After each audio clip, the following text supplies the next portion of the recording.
नमस्कार दोस्तों, हमारी चैनल में आप सभी का स्वागत है। आप लोग ये कहानी कहाँ से देख रहे हैं कमेंट करके ज़रूर बताइएगा। कहानी पसंद आए तो वीडियो को लाइक, चैनल पर पहली बार आए हैं तो सब्सक्राइब करना नहीं भूलिए। चलिए कहानी की ओर चलते हैं। चुपचाप सभी लाइन में बैठ जाओ, सबको खाना मिलेगा, मंदिर के पुजारी ने वहाँ मौजूद गरीबों से कहा। तभी वहाँ एक गाड़ी आती है और उनमें से कुछ लोग उतरते हैं और वहाँ मौजूद गरीबों को खाना और कंबल बांटने लगते हैं। सेजल वहां मौजूद बच्चों के लिए अलग से स्वेटर लेकर आई थी और वहां वो बच्चों को एक किनारे ले जाकर दे रही थी। जब बच्चों को स्वेटर देना हो गया तो वो अपने परिवार की मदद करने लगी और सभी को खाना बांटने लगी।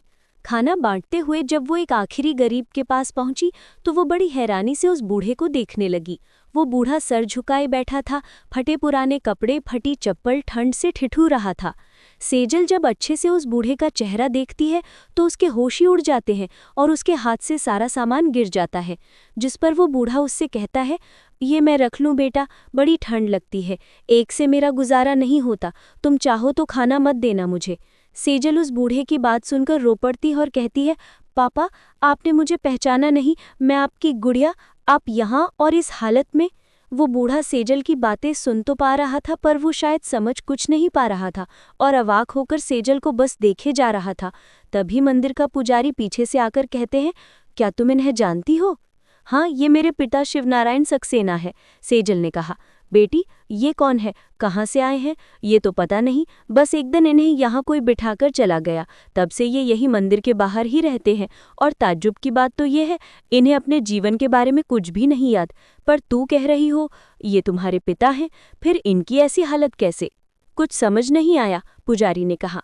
पंडित जी, मेरे पापा को मेरे भैया सुधीर अपने साथ अमेरिका ले गए थे और तब से रोज मेरी बात पापा से फोन पर होती है। फिर ये यहाँ क्या कर रहे हैं और वो भी ऐसी हालत में? मैं खुद हैरान हूँ, या तो पापा को भैया ने यहाँ छोड़ा है या पापा वहाँ से खुद ही चले आए होंगे। अब इन्हें तो कुछ भी याद नहीं, जो इनसे पूछूं आखिर माजरा क्या है। अब तो वही बता सकते हैं पूरी बात, अभी फोन करती हूँ भैया को। ये कहते हुए सेजल सुधीर को फोन लगाने लगी। सुधीर के फोन उठाने के बाद, हेलो भैया, कैसे हो, क्या कर रहे थे? सेजल ने पूछा। कुछ नहीं, बस तुम्हारी भाभी के साथ बाहर शॉपिंग पर जाने की तैयारी कर रहा था।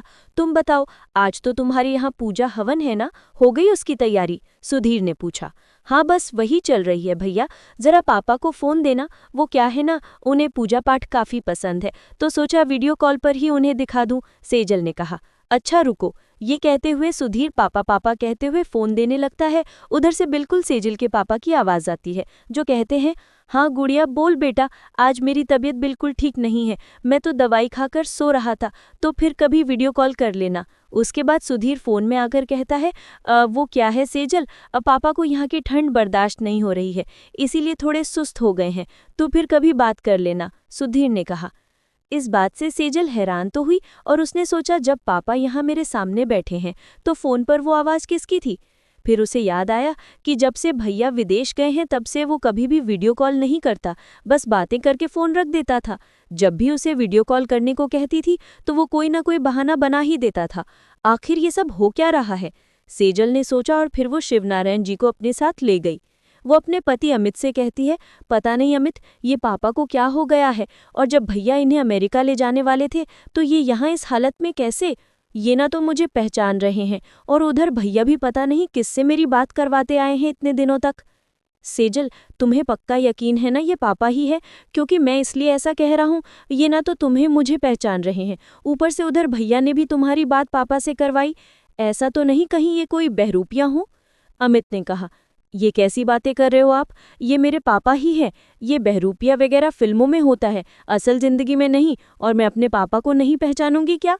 यहाँ कोई बड़ी साजिश हुई है, पर पता कैसे करूं? भैया इतनी दूर बैठे हैं और फोन पर वो तो सच्चाई बताने से रहे, और यहाँ पापा भी सब कुछ भूल कर बैठे हैं। आखिर सच्चाई का पता करूँ तो कैसे? सेजल ने कहा। सेजल, ये सब बाद में करेंगे, अभी सबसे ज्यादा जरूरी है पापा का इलाज करवाना। एक बार पापा ठीक हो जाएं, बाकी तो सब कुछ अपने आप ही सही हो जाएगा। अमित ने कहा। ठीक कह रहे हो आप। ये कहकर सेजल शिवनारायण जी के पैरों के आगे बैठकर कहती है, पापा, आपको अपनी गुड़िया याद नहीं? पापा, आपकी तो जान बसती थी हम में, फिर आप हमें कैसे भूल सकते हैं? कुछ तो याद कीजिए, पूछ तो बताइए पापा, आप ऐसे अनजान नहीं बन सकते। सेजल शिवनारायण जी से ये सब बातें कहते कहते रो पड़ी। बिटिया, कौन हो तुम? मुझे सच में याद नहीं, पर ये जो तुम कह रही हो ना, गरीबों में दान बड़ा अच्छा नेक काम है। तुम्हें पता है उन बच्चों को जब रात में ठंड लगती है तो वो काफ़ी रोते हैं। आज वो भी चैन से सो पाएंगे। भगवान तुम्हारा भला करेंगे। शिवनारायण जी ने अपने कांपते हाथों को उठाकर सेजल को आशीर्वाद देते हुए कहा।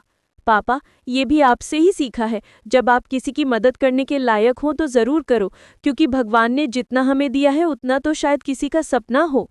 पापा, भले ही अभी आपको कुछ याद नहीं, पर मुझे सब कुछ याद है, और अब ये आपकी बेटी आपकी भी मदद करेगी, सेजल ने कहा। अगले दिन सेजल शिवनारायण जी को डॉक्टर के पास ले जाती है और डॉक्टर उसे कहते हैं ये किसी गहरे सदमे की वजह से अपनी याददाश्त खो चुके हैं। ऐसे मरीजों का वापस से याददाश्त आना बड़ा मुश्किल होता है, पर कभी कभी अगर वही मंजर इन्हें दोबारा नजर आ जाए जिससे इन्हें सदमा लगा है तो याददाश्त वापस आ सकती है। पर अब ये पक्का नहीं कह सकते। मुझे कुछ टेस्ट करने पड़ेंगे, फिर उनकी हालत कहाँ तक बेहतर की जा सकती है उसकी कोशिश करेंगे। सेजल ये सुनकर काफ़ी मायूस हो जाती है और फिर वो शिवनारायण जी को घर वापस लेकर आ जाती है। घर आकर वो अमित से कहती है, अमित, आज से पहले कभी मैंने खुद को इतना लाचार महसूस नहीं किया। समझ रही हूँ पापा के साथ ज़रूर कुछ न कुछ बुरा हुआ है, पर कर कुछ भी नहीं पा रही हूँ। क्या करूँ जो पापा ठीक हो जाएं और मुझे सब कुछ पता चल जाए? देखो सेजल, डॉक्टर के कहे मुताबिक पापा को वापस से वही मंजर याद दिलाने से ही उनकी याददाश्त वापस आएगी, पर जब हमें पता ही नहीं होगा कि पापा को सदमा कौन सी बात पर लगा है, हम वो मंजर उन्हें कैसे दिखा सकते हैं? अब तो एक ही रास्ता है, हमें सब कुछ अब बस सुधीर भैया ही बता सकते हैं, अमित ने कहा। पर भैया जो इतने दिनों से झूठ बोलते आए हैं मुझे, वो अब क्यों सच बताएंगे भला? मैं तो बस ये सोचकर हैरान हूँ कि भैया को अमेरिका गए लगभग 1 साल से भी ज्यादा हो गया, और तब से पापा इसी हाल में जी रहे थे। सर्दी बरसात की मार झेलते रहे और मैं बेवकूफ़ यहाँ से दूर बैठी यही समझती रही पापा अमेरिका में आराम से हैं। क्यों मेरे दिमाग में एक बार भी ये बात नहीं आई कि पापा को भैया कभी वीडियो कॉल पर आने क्यों नहीं देते? सेजल ने कहा। जानता हूँ सेजल, तुम्हारी तकलीफ अभी मैं समझ सकता हूँ, पर यह वक्त भावनाओं में बहने का नहीं है, कुछ ठोस कदम उठाने का है। सुधीर भैया यूं तो सच्चाई नहीं बताएंगे, उल्टा अगर उन्हें पापा के बारे में पता लग गया तो वो इंडिया कभी वापस नहीं आएंगे। इसलिए हमें सबसे पहले उन्हें यहाँ धोखे से बुलाना होगा, और सिर्फ एक ही चीज़ है जो उन्हें यहाँ बुला सकती है, वो है पैसा। तुम भैया को फ़ोन करके कहोगी कि पापा की कोई पॉलिसी मैच्योर हुई है पूरे 1 करोड़ की, और वो पापा को यहाँ आकर साइन करने के बाद ही सीधे उनके अकाउंट में मिलेगी। उसे कुछ शक ना हो उसके लिए कहना। पापा से पूछना ज़रा कि ऐसी कोई पॉलिसी जिसमें उन्होंने ऑल्टरनेट पते पर मेरा घर का पता डाला था। जब तुम ऐसा पूछोगी तो वो या तो कोई बहाना बनाएंगे या कहेगा हाँ पापा हाँ कह रहे हैं। पैसों की बात सुनते ही वो ज़रूर आएगा, तब हम उसकी गिरबान पकड़ेंगे, और जब वो आएगा पहले हम देखेंगे कि पापा को साथ न लाने का वो क्या बहाना बनाते हैं। तब तक पापा को कहीं छुपाकर रखना होगा, अमित ने कहा। उसी रात शिवनारायण जी जब सो रहे थे, वो नींद में जोर जोर से चीखते हुए कहने लगे, मैंने नहीं मारा उसे, मैंने नहीं मारा उसे, बेटा तू तो यकीन कर। सेजल नारायण जी के कमरे में ही सोई थी। वो इस आवाज़ से उठ बैठी, पर उसने नारायण जी को जगाया नहीं। उसे लग रहा था कि नींद में ही शायद नारायण जी कुछ काम की बातें बता देंगे, पर वो इन शब्दों के अलावा कुछ नहीं बोले और शांत होकर वापस से सो गए। अगले दिन सेजल सुधीर को फ़ोन पर कहती है जैसा उसे अमित कहता है। फिर सेजल है, ज़रा पापा को फ़ोन देना, जिस पर सुधीर कहता है, अरे पापा अपने हमउम्र दोस्तों के साथ बाहर जाते हैं इस समय, पूरे दिन घर पर रहकर बोर हो जाते हैं, इसीलिए मैं ही कहता हूँ चले जाया करें। अरे मैं उन्हें बता दूंगा, और अगर आने की ज़रूरत पड़ेगी तो ज़रूर आऊँगा। एक बात बता, अगर सिर्फ मैं आऊँ तो चलेगा? वो क्या है ना, पापा की अब उम्र भी काफ़ी हो गई है, तो सफ़र उन्हें रास नहीं आती, वो भी इतना लंबा सफ़र। भैया पॉलिसी पापा के नाम पर है तो उनके तो साइन चाहिए होंगी ना, पर क्योंकि उन्होंने नॉमिनी में आपको रखा है तो मैं पूछती हूँ वकील से कि सिर्फ आपके साइन से काम होगा या नहीं। ये कहकर सेजल फ़ोन रख देती है। अगले दिन वो वापस से सुधीर को कॉल करके कहती है, हाँ भैया आपके साइन भी चलेंगे। तो इस पर सुधीर कहता है, ठीक है मैं सबसे जल्दी का टिकट करवा कर आता हूँ। वो क्या है ना, तुम्हारी भाभी भी आना चाहती हैं, काफ़ी दिनों से हो गए हैं हमें वहाँ आए हुए। हाँ हाँ भैया आप सभी का स्वागत है, काश कि पापा भी आ पाते तो उनसे भी मिलना हो जाता, पर आप और भाभी दोनों आ जाएंगे तो पापा की वहाँ देखभाल कौन करेगा? सेजल ने कहा, यहाँ पापा के लिए फुल टाइम मेड है जो पापा की अच्छे से देखभाल करती है, और कुछ दिनों की ही तो बात है, सुधीर ने कहा। फ़ोन रखने के बाद सेजल अमित से कहती है, कैसे झूठ पर झूठ बोले जा रही हैं? आओ भैया, जो तुम्हारे झूठ का करारा जवाब मैंने ना दिया तो मेरा नाम भी सेजल नहीं। सेजल, हमें बड़े सतर्क होकर पूरा काम करना पड़ेगा।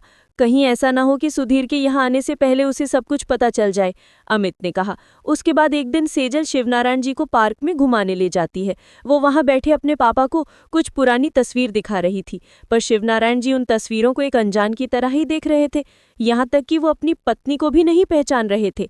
पर जैसे ही सेजल ने फोन पर तस्वीर बदलते बदलते शिवनारायण जी को सुधीर की तस्वीर दिखाई, शिवनारायण जी के चेहरे का भाव ही बदल गया। वो एकाएक बोल पड़े, अरे ये तुम्हारे परिवार के बीच में क्या कर रहा है?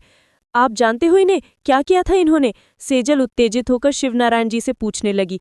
इससे पहले शिवनारायण जी कुछ बताते, एक बुजुर्ग व्यक्ति वहां जाकर सेजल से कहता है, अरे सेजल बेटा, तुम कितने दिनों बाद मिलना हो रहा है तुम लोगों से? और शिवनारायण, ये अमेरिका से कब आया? अरे दिनेश अंकल, आप कैसे हैं? सेजल ने पूछा। बेटा मैं तो ठीक हूँ। जब से इस मोहल्ले से दूर गया हूँ, सबसे लगभग रिश्ता टूट ही गया है।